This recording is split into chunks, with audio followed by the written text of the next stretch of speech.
Yeah, today we're talking about the Indo-Pacific Economic Framework, and I think that it's a really, really interesting initiative for us to be thinking about. It came online, or it was launched by the United States back in May 2020 when Mr. Biden joined or visited the region. And some of the interesting characteristics about it is that in some ways it overlaps with the Regional Comprehensive Economic Partnership, which does not include India.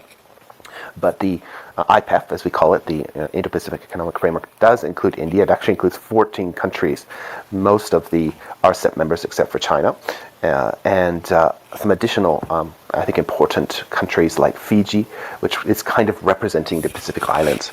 So what we've seen through the Indo-Pacific Economic Framework is that the United States is trying to create a framework, and this framework is meant to be as inclusive as possible. The key questions that we have is, what makes the IPEF different from existing economic frameworks such as the Regional Comprehensive Economic Partnership or the Comprehensive Progressive Trans-Pacific Partnership. So what I'd like to do today is talk about why it's different. And I'm going to do this from the viewpoint of participation. I want to talk about the 4 areas that are focused in IPEF. Which is fair and resilient trade, supply chains, infrastructure, clean energy and decarbonization, and lastly, tax and anti-corruption. And then the third, what I'd like to talk about is this idea of standard setting and a movement away from large-scale trade agreements towards focusing on a standard setting and why that's important and why IPEF serves an important role in that particular area. So that's the 3 themes I'd like to focus on today. So let's pivot back to that first theme. So when we're looking at the current members of the IPEF, and it's something that will gradually expand, it's important to see that most of the members of ASEAN plus 6 are there, except for China. And why that's important is that the Economic Framework, or IPEF, is trying to create an inclusive bubble that will continue to expand with countries that are sharing the same view about the importance of standard setting, but the other core areas of the IPEF agreement. The inclusion of India is really important to ensure that India understands that despite the issues with regards to Russia and not taking a position or taking a neutral position regarding Russia and its hesitancy to take a broader security position within the Indo-Pacific broadly, that the United States recognizes India as a key and critical partner in any kind of economic framework going forward, and that India will be equal partner, as an emerging partner for the United States and other participating countries moving forward in terms of setting standards and shaping global trade, and in this case standards that I'm going to come back to. The inclusion of Fiji is also really, really important, and as you know, since the beginning of this year, in particular in April, March, what we've seen is a lot of media coverage about the Chinese and their diplomatic engagement in in the Pacific Islands, with potentially a non-disclosed security agreement being signed between the Chinese and the Solomon Islands. And what we saw as a response to that is the Biden administration, as well as Japan and France and others, decide to include a Pacific Island country in the Indo-Pacific Economic Framework. And they're opening up the doors so that more Pacific Islands can join this framework. And this is why we see some of the themes also being focused on environment-related themes such as clean energy and decarbonization. Because for the Pacific Islands, trade is important. Being part of the global economy is important, but of course climate change is an existential threat for these countries as sea levels rise, and they need economic frameworks that are going to tackle these areas. So the inclusion of Fiji, I think, is really, really important in terms of thinking about the United States addressing the existential threats and concerns of Pacific Island nations. And what we will likely see moving over the next 3 or 4 years is more Pacific Island countries participating in the IPEF agreement as the details of the agreement become more concrete, and again that focus on the environmental side of trade. So yeah, so inclusion of these countries are really, really important. Other important countries, of course, is Japan, South Korea, Malaysia, New Zealand, Philippines, and others. Why say these countries are important? Because they're major economic countries. But the inclusion of both Japan and South Korea, I think, is really important in terms of fixing this relationship and moving this relationship forward in a more productive relationship alongside the United States and likely Australia and others. How far this relationship will move forward is slightly a different story, but we should understand that it's a symbolic gesture of shifting away from the previous Korean government's views about Japan and views about trilateral cooperation with the United States, and its positions vis-a-vis China towards a more cooperative position in reshaping the region. I think South Korea's inclusion is also important because of its increasing broader role in supply chains, in building alternative semiconductor production zones to take off some of the pressure of the Taiwanese semiconductor manufacturing company, but also to ensure that the weaponization of technology supply chains is not something that becomes a reality in the next 5 to 10 years before these systems come online. So again, the first part of today's discussion is about who's participating and who's not. And of course, China's not part of this agreement. And you might be saying, that doesn't really make sense. You know, it's the second biggest economy. It has a huge number of middle-class consumers. It will continue to grow, even though its economy is slowing. So why isn't it included? And here, this will be further explained when we're talking about standard setting in the third part of this discussion, is that because this economic framework is focused on standard setting, and ensuring that a shared standard set will be adopted throughout the region in many different technological industries and economic industries, that China has been excluded. And I don't think there's a place at the door for China in this particular agreement. So let's pivot to the 4 themes that are proposed by the IPEF agreement: fair and resilient trade, supply chain resilience, infrastructure, clean energy and decarbonization, and lastly, tax and anti-corruption. So when we're thinking about these 4 categories, fair and resilient trade, so resilient trade has become a key term through the pandemic and post-pandemic. We're all experiencing inflation. We're all experiencing delays in getting our goods from wherever they're being produced in the Indo-Pacific region, in particular China.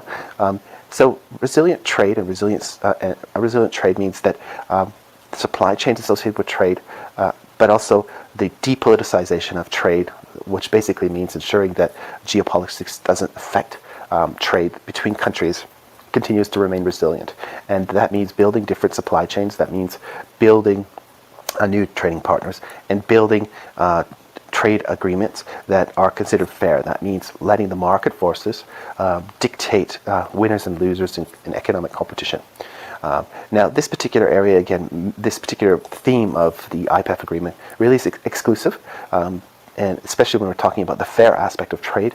And why we say it's exclusive is that if we're focused on market forces driving trade, then some of the recent trends in China in terms of the growing role of state-owned enterprises, the state taking a role in managing technology industries, really means that the state is not letting market forces dictate competition. And this is something that the United States, Canada, Japan, and South Korea are worried about. If they have to compete with state-owned enterprises, the competition really isn't fair, and it makes it more difficult to be competitive and shape economic growth.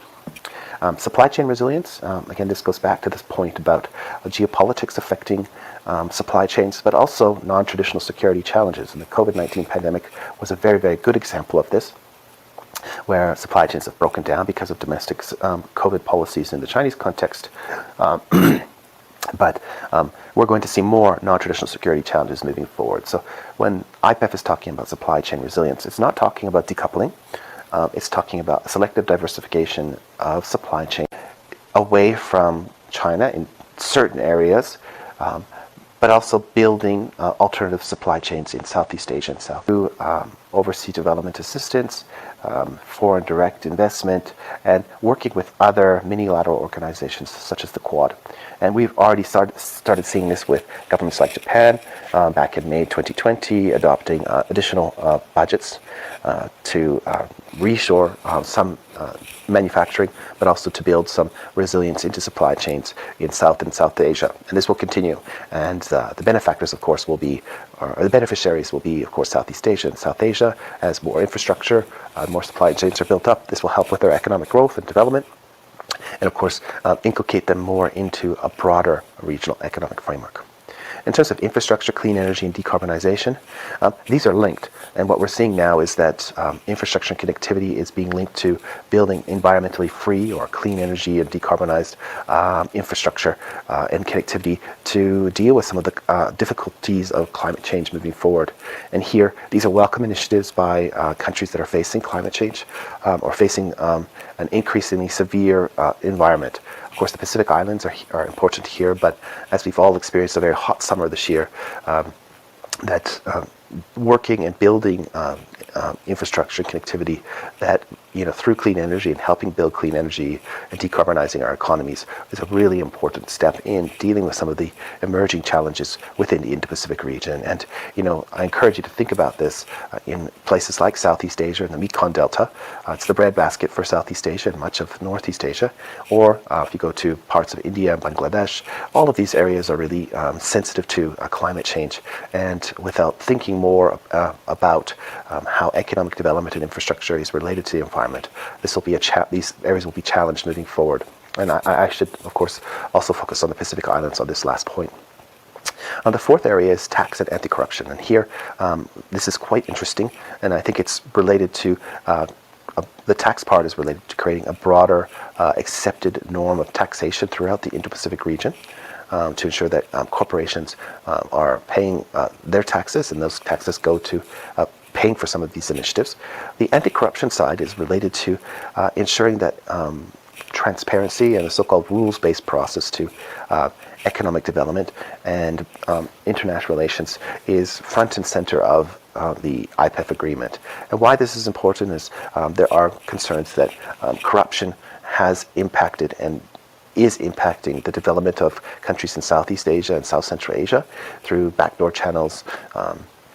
The BRI has been able to garner momentum through various forms of corruption, and of course, this does not improve governance. And it doesn't improve the general lot of ordinary citizens. So this is something that I think IPEF is aiming to achieve. Lastly, I want to pivot to this idea of standard setting and why I think IPEF is a very important agreement, although it's just at the start of where it's moving. It's a framework that will continue to evolve moving forward, focusing on standard setting. Now, why is standard setting important? Standards will shape how we use technology. It'll shape how governments engage in technologies and allow citizens to use technologies and other forms of economy and trade engagement. And this will shape our behavior as citizens. But it will also shape how we are governed by our respective governments. And here, what we see is that working with the United States and like-minded countries is they would like to shape the Indo-Pacific region through a common set of standards. And those standards are going to focus on emerging technologies such as AI and quantum computing, but also in the area of cyberspace, in the area of digital privacy, in the area of how we engage in digital commerce. And this is something that the standards are now being written. And the question is who writes the standards will likely shape how these industries and these technologies and governments develops in the coming years. And this is really, really critical. And whoever shapes and wins this standard setting competition will accrue largely the benefits, so the economic benefits that come with being the standard setters, but also again shape how countries are governed in the region.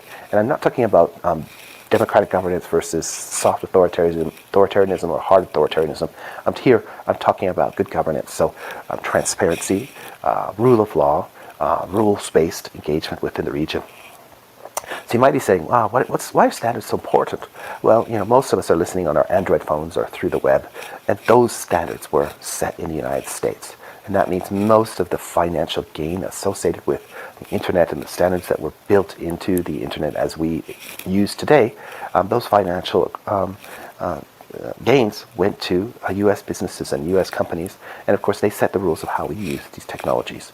I think this is a really, really excellent example of how standards can shape our consumer behavior and how we engage in trade, economy, and now the digital environment.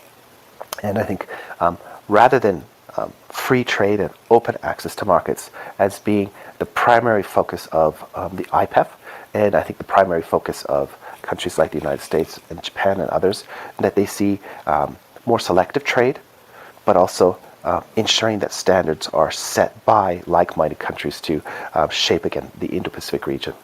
So again, for me, when I look at the Indo-Pacific framework and why it's our economic framework and why it's important for the region, I look at who's participating.